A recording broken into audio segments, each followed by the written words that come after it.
Abhijit దీప్కేపై case నమోదు. అక్రమంగా బడిలో దూరి టీచర్లను బెదిరించారని ఎఫ్ఐఆర్. సిజేపీ వ్యవస్థాపకుడు అభిజిత్ దీప్కేపై మహారాష్ట్రలోని లాతూర్ జిల్లాలో కేసు నమోదైంది. ప్రభుత్వ పాఠశాలలోకి అనుమతి లేకుండా ప్రవేశించి ఉపాధ్యాయుల విధులకు భంగం కలిగిస్తూ వారిని బెదిరించారనే అటువంటి ఆరోపణలపై దీప్కే ఆయన అనుచరులపై పోలీసులు కేసు నమోదు చేశారు.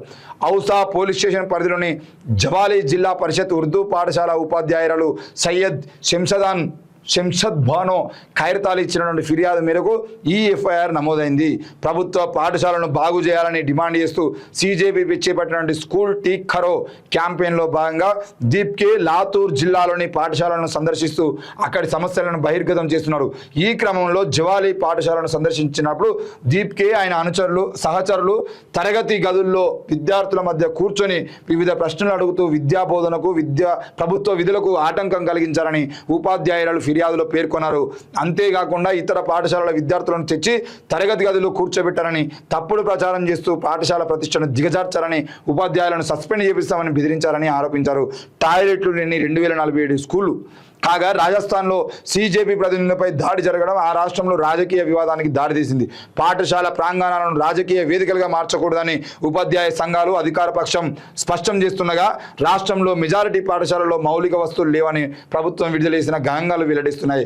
అసెంబ్లీలో ప్రతిపక్ష నాయకుడు టీకారాం జుల్లీ అడిగినటువంటి ప్రశ్నకు సమాధానం ఇచ్చిన ప్రభుత్వం 2047 ప్రభుత్వ పాఠశాలలో టాయిలెట్ సౌకర్యం లేదని, అలాగే 1049 పాఠశాలలో తాగునీటి సదుపాయం లేదని అంగీకరించింది.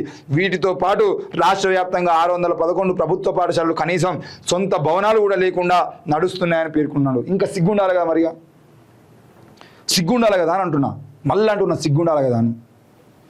పోరగాన్లు చిన్న పోరగాన్లు స్కూళ్ళకి వచ్చి స్కూళ్ళు ఎంక్వైరీ చేస్తామంటే ఉచ్చబడుతుందా మీకు? ఎందుకు భయపడుతున్నారు? కాక్రోచులే కదా, ఏం బీకే అన్నారు కదా, ఎందుకు భయపడుతున్నారు? మళ్ళా ఏమైంది? మీ మీ మీ అతిపెద్ద ఛాతీలు ఎక్కడ పోయినాయి? ఎందుకు భయపడుతున్నాయి? మీకు అంత ధైర్యం ఉంటే, మీ పాలన అంత బాగుంటే, 12 ఏళ్ళ మీ నరేంద్ర మోడీ గారి పాలన అంత బేష్ అనుకుంటే, డబుల్ ఇంజన్ సర్కారు ఎందుకు భయపడతా ఉంది? ఎందుకు దాడులు చేస్తూ ఉన్నారు? కేసులు ఎందుకు పెడతా ఉన్నారు? అడుగుతారు, బరాబర్ అడుగుతారు. మా చెల్లెలు, మా తమ్ముళ్ళు, మా బిడ్డలు అటు చదువుతున్నప్పుడు మీరు చదువులట్టే చెప్తారు. మాకు చెప్పకపోతే ఎవరు చూడాలి? మరి మా పొరాల పంపించాలి, పొద్దుగాల పోవాలి, సాయంత్రం రావాలి. వాడు రేపు పొద్దుగాల 10-15 ఏళ్ల పాటు చదువుకున్న తర్వాత వానికి రిజర్వేషన్లు తీసేయాలని మీరే అంటారు. వాడు చదువుకునేటప్పుడు ఉద్యోగాలు రాకపోతే నిరసన చేద్దామని మీరే అంటారు. మరి వాడు చదువుకునేటప్పుడే మంచిగా చదువుతాడా అని చెప్పేసి స్కూల్లోకి వచ్చి వాళ్ళ సార్లు చదువు చెప్తారా, ఫోన్లలో ఆటలాడతారా, వాళ్ళ సార్లు చదువు చెప్పొద్దా అని చూసేటువంటి హక్కు మాకు కాకపోతే మీ అయ్యకుంటుందా? ఎవరికి భయ్? నాకు అర్థం కాదు. ఎవడు చూడాలి మా బిడ్డల బతుకుల గురించి? రాజస్థాన్ రాష్ట్రంలోనే 2047 స్కూళ్ళ బాత్రూమ్లు లేవట. తెలంగాణ ఆ రాజస్థాన్ భారతమాతలు ఏడ బాత్రూమ్ పోవాలి చెప్పండి? మీకు దమ్ము ఉంటే మీరు మొగళ్ళు అయితే. 2000 పాఠశాలలలో మన హిందూ బిడ్డలే చదువుకుంటున్నటువంటి పాఠశాలలలో బాత్రూమ్లు లేకపోతే ఆ భరతమాత బిడ్డలు ఏడ బాత్రూమ్ పోవాలని అడుగుతున్నాం. పొద్దుగా 9 గంటలకు స్కూల్లో పోతే సాయంత్రం 5 గంటల దాకా వాళ్ళు బాత్రూమ్ పోకుండానే కూర్చోవన్నా? ఎవడ్రా మాట్లాడేది సిగ్గు లేకుండా? ఇప్పటికీ అధికారిక లెక్కల ప్రకారమే 1000 పాఠశాలల్లో 1049 పాఠశాలకు భవనాలు లేవట. చెట్ల కింద కూర్చొని చదవన్నా నా బిడ్డలు. 80 ఏళ్ళ స్వతంత్ర భారతదేశంలో నరేంద్ర మోడీ గారి పాలనలో, 12 ఏళ్ళ నరేంద్ర మోడీ పాలనలో కూడా చెట్ల కింద చదివేటువంటి బతుకులు. ఇంకా దేశం అభివృద్ధి చెందింది, దేశం వెలిగిపోతుందని అంటే సపోర్ట్లు కొడుకుని కూర్చోన్నా మేము సౌటగాల లెక్క. ఇంకా మాట్లాడుతూ అంటే పోయి అడిగితే కేసులు. ఎవరితో పెట్టించారు? టీచర్తో. ఏమని పెట్టించారు? టీచరు ఒక సినిమా నేను చూసిన, అంతకుముందు ఒక సినిమా ఉంటుంది. ఆ స్కూల్లో ఒక ప్రిన్సిపాల్ ఉంటుంది. దాన్ని విచారణ అంటే ఆ స్కూల్ను విజిట్ చేయడం కోసం కలెక్టర్ వచ్చేదంటే వాళ్ళ అటెండర్ వచ్చి, మేడం కలెక్టర్ వచ్చిండు అని అంటే చెప్పండి అని అంటే కలెక్టర్ లోపలికి వచ్చి కూర్చుంటాడు. మీ స్కూల్ విజిట్ చేయాలనుకుంటే చేసుకోండి అంటది. ఆమె హీరోయిన్ జ్యోతిక అనుకుంటా, జ్యోతిక కన్ఫర్మ్. స్కూల్ విజిట్ చేసుకుని అంటే ఆయన పోతాడు. ఆ కలెక్టర్ స్కూళ్ళు మొత్తం తిరగడం కోసం పోతే క్లాసులలో విజిట్ ఈమె పని ఈమె చేసుకుంటుంది. అది కదా, ఒకవేళ నిజంగానే మీ స్కూళ్ళు చక్కగా పనిచేస్తానంటే ప్రిన్సిపాల్ టీచర్లు ఎందుకు భయపడతారు భయ్? ఎందుకు కేసులు పెడతారు? బెదిరిస్తున్నారు అంటారు. రేపు పొద్దున నుండి ప్రతి ఒక్కడు వస్తారు స్కూల్కు. ప్రతి ఒక్కడు స్కూళ్ళకి వచ్చి కూర్చుంటాడు. ఉపాధ్యాయ సంఘాల పేరు చెప్పుకొని స్కూల్లో క్లాసులు చెప్పకుండా మీటింగ్లో పంట తిరుగుతున్నటువంటి ఉపాధ్యాయుల గురించి ప్రశ్నించడానికి ప్రతి ఒక్కడు వస్తాడు. ఉపాధ్యాయుల హక్కుల గురించే మాట్లాడుకుంటూ విద్యార్థుల హక్కులను కాలరాస్తున్నటువంటి వాళ్ళ గురించి మాట్లాడడానికి ప్రతి ఒక్కరు వస్తాడు. ఉపాధ్యాయుల సంఘాలు కాకపోయినా స్కూల్లోనే ఉండి పోరగానే చదువు చెప్పమంటే వాళ్ళతో ఛాయలు పెట్టించుకున్న టీచర్ల తోడు తీయడం కోసం కూడా ప్రతి ఒక్కరు వస్తాడు. మీ స్కూళ్ళలో మీరేం చదువులు చెప్తున్నారు, మా బిడ్డలో చదువులు ఎందుకు వస్తాయని చెప్పేసి అడగడానికి ప్రతి అవ్వాయ వస్తుంది, ప్రతి అన్నదమ్ములు వస్తారు. ఇప్పటి నుండి మీ స్కూళ్ళలో జరుగుతున్నటువంటి 2000 పాఠశాలలలో బాత్రూములు లేవని పార్లమెంట్లో, దేశ పార్లమెంట్లో డిస్కషన్ జరుగుతూ ఉంటే 2000 స్కూళ్ళ టీచర్లు ఏం చేస్తున్నారా నాకు అర్థం కాదు. మీ జీతాలు రాకపోతే, మీకు జీతాలు పెంచకపోతే, మీకు 3 ఏళ్ళకోసారి 4 ఏళ్ళకోసారి మీకు అందులో పెరుగుదల లేకపోతే మీరు ధర్నాలు చేస్తారు, మీటింగులు పెడతారు. ఆ మీటింగ్లో మేధావులను తీసుకొచ్చి కూర్చోబెట్టి మీకు ఉపన్యాసాలు ఇప్పించుకుంటారు, ప్రభుత్వం దృష్టికి తీసుకోమని చెప్పేసి మీరు ఒక లెటర్ ఇస్తారు. అన్ని మంచిగా ఉంటాయి. మరి పోరగాన్లకు బాత్రూమ్లు 80 ఏళ్ళ స్వతంత్ర భారతదేశంలో 2000 పాఠశాలలు, ఒక్క రాష్ట్రంలోనే 2000 పాఠశాలలలో ఇప్పటికీ కూడా బాత్రూమ్ లేకపోతే ఉపాధ్యాయ సంఘాలు ఏం చేస్తున్నాయి అని అడుగుతున్నా. మీ మనోభావాలు దెబ్బతింటే నాకు తెలుసు. ఇంకా పని చేసేవాళ్ళు ఉన్నారు చాలామంది.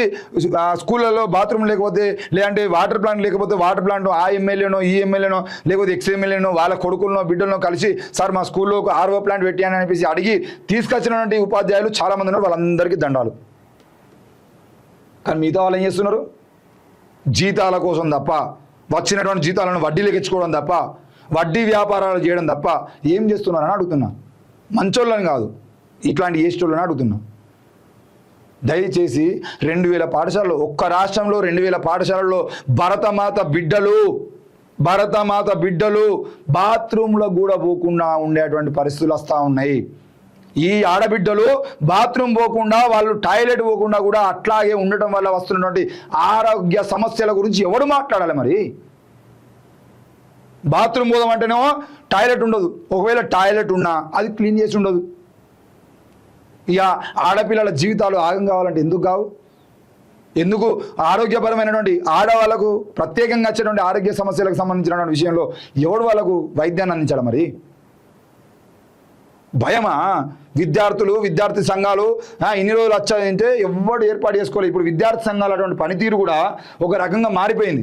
విద్యార్థి సంఘాలు పోవడం, ఏదో ఒక విషయాన్ని అడగడం, సపరేట్గా రావడం, దాని మీద ఫైట్ చేసేటువంటి తీరు మారింది. కాబట్టి ఈరోజు ఓ CJPయో లేదంటే ఓ కాక్రోచో ఎవరో ఒకరు స్కూల్కి వస్తామనగానే వీళ్ళకి భయం అవుతా ఉంది. ఎందుకు భయపడుతున్నారు? ఎందుకు? స్కూళ్ళల్లోకి ఎవడో ఒకడు వచ్చిండు, అడుగిండు, సమానం చెప్పేటువంటి పరిస్థితులు మీ స్కూల్లో లేవా?